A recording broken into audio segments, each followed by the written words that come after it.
como para poder ganar la guerra.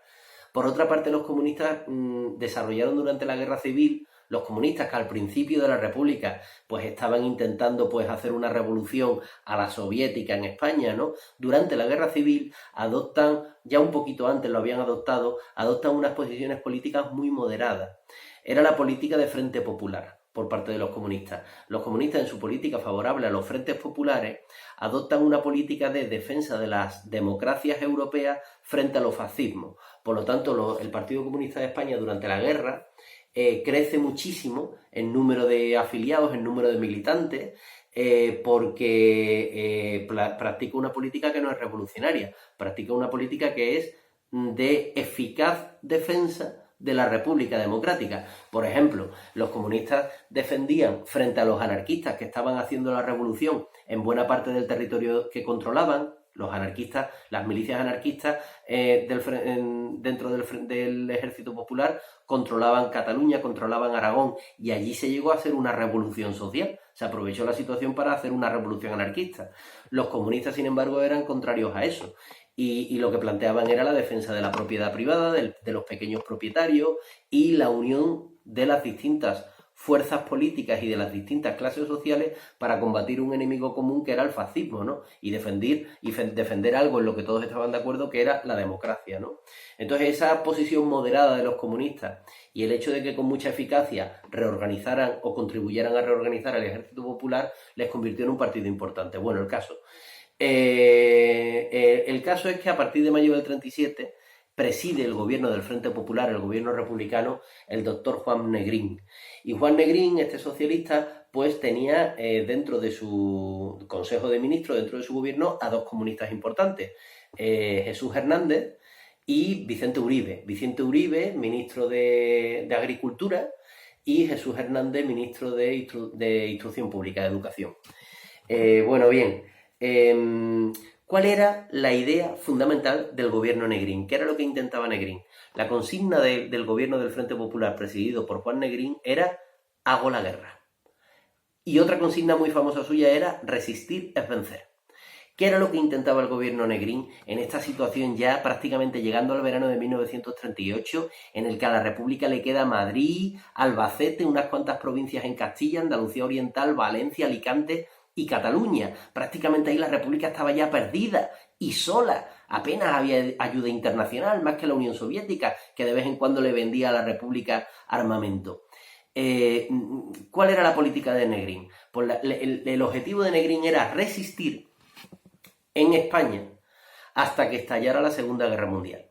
Se sabía que iba a estallar una guerra en Europa contra Hitler, porque Hitler estaba completamente descontrolado, expandiéndose, conquistando países sin respetar ningún tipo de acuerdo internacional. Por lo tanto, se sabía que tarde o temprano iba a estallar una guerra contra Hitler en Europa.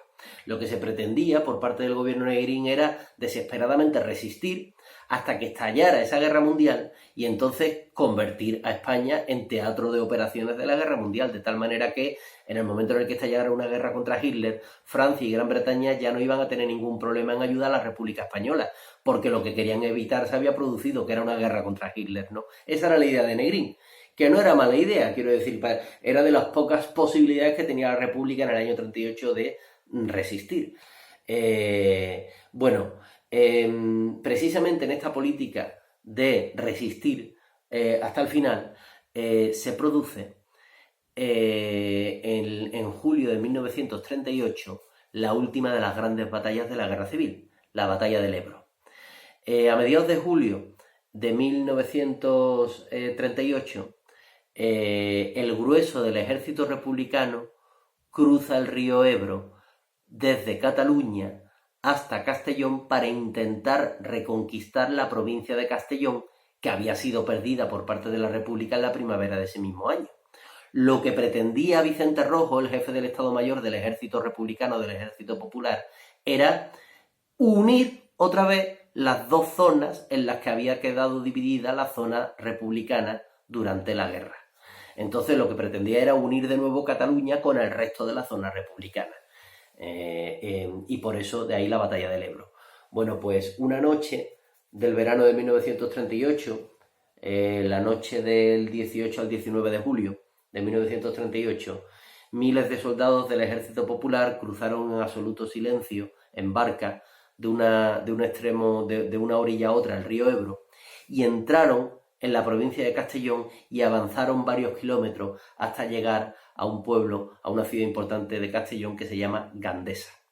Bueno, fue un avance de bastantes kilómetros hasta que Franco envió al grueso de su ejército allí al río Ebro y durante varios meses el frente, la batalla del Ebro continuó, pero el frente quedó paralizado. Es decir, los republicanos habían logrado cruzar el río Ebro hasta llegar a Gandesa y Franco estaba también acantonado al otro lado de Gandesa con su ejército. Finalmente, en el otoño de 1938, Franco acaba ganando la batalla del Ebro, los republicanos tienen que volver a cruzar el río para atrás, para meterse en Cataluña, y bueno, los dos ejércitos, tanto el ejército de Franco como el ejército republicano, quedan muy tocados después de la batalla del Ebro, pero bueno, más tocado todavía el ejército que menos recursos tenía, que más desorganizado estaba, que era el ejército popular, el ejército republicano. De esta manera, en enero de 1939, Franco entra en Cataluña, a finales de enero del 39 llega a Barcelona, a principios de febrero de 1939 cientos de miles de republicanos españoles que estaban en Cataluña cruzan la frontera por la Junquera, cruzan los Pirineos y llegan a Francia. Cientos de miles, unos 400.000, 350, 400.000 republicanos españoles que estaban en Cataluña defendiendo a la República. Al entrar el ejército de Franco en Cataluña y dar por perdida Barcelona y otras ciudades catalanas, pues cientos de miles de republicanos españoles se ven obligados a huir cruzando la frontera con Francia. Aquellos republicanos españoles serán metidos por los franceses en campos de concentración hasta que estalla la Segunda Guerra Mundial. Ya veremos qué pasa con ello. Y se pierde Cataluña. Por lo tanto, a la República lo que le queda en febrero de 1939, ya tiene prácticamente perdida la guerra, lo que le queda es Madrid, una parte de Castilla la Nueva y Andalucía Oriental, y bueno, y Alicante y Valencia. El puerto de Alicante era muy importante. Bien, en marzo de 1939, con la guerra prácticamente perdida, se produce el golpe del coronel Casado. Este es un golpe de estado dentro de la zona republicana. Vamos a enredarnos un poquito más. En marzo de 1939 se produce un golpe de estado dentro de la zona republicana. El coronel Casado, junto con representantes del Partido Socialista, como por ejemplo Fernando de los Ríos, dan un golpe de estado contra el gobierno legítimo de la República, contra el gobierno del Frente Popular de Juan Negrín, y dan un golpe de estado ¿por qué? Pues porque lo que pretenden es que se deje de resistir, acabar ya la guerra.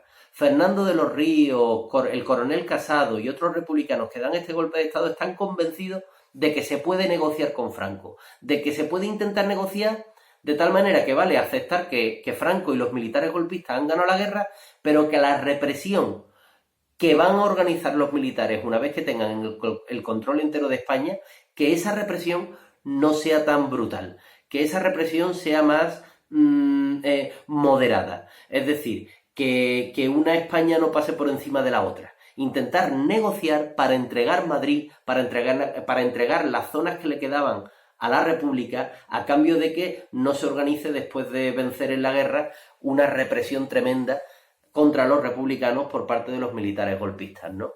Bueno, el golpe de estado de Casado triunfa en Madrid y por lo tanto el coronel Casado y los partidarios del coronel Casado toman el control de la ciudad de Madrid y bueno, y Franco y los militares golpistas no están dispuestos a negociar nada, evidentemente.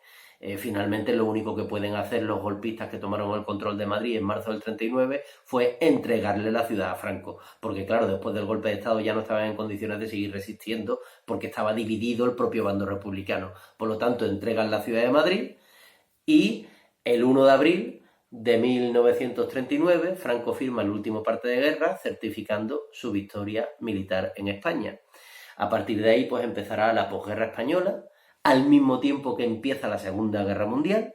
Esto es muy curioso, ¿no? Que esto ya es historia ficción, pero fijaos, en marzo de 1939 la posición internacional de Franco estaba muy comprometida, porque en marzo de 1939 Hitler estaba ocupando toda Checoslovaquia, saltándose los acuerdos de Múnich, se estaba ocupando toda Checoslovaquia.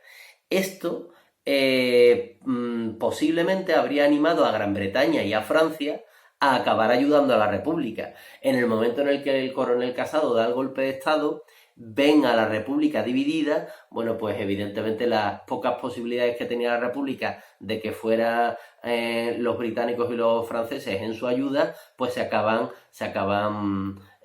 desapareciendo, ¿no? Bueno, bien, el caso es que el 1 de abril del 39 termina la Guerra Civil Española con la victoria de Franco y lo de los militares alzados contra la República, y comienza una larga posguerra de represión, y en la que poco a poco se va afianzando una dictadura como nuevo régimen político que durará casi 40 años y que espero que nos dé tiempo a ver de aquí al verano. Bueno, espero que este resumen os haya servido, haya sido pedagógico y os ayude un poquito más a entender la prosa del libro de texto, ¿no? Que siempre es importante porque viene muy sintético, pero una cosa es leer el libro de texto y otra cosa es que también te lo expliquen. De ahí el grabar estos vídeos. No dudéis nunca en enviarme todas vuestras consultas y dudas que tengáis, sobre estos temas. Un saludo y ánimo con el confinamiento.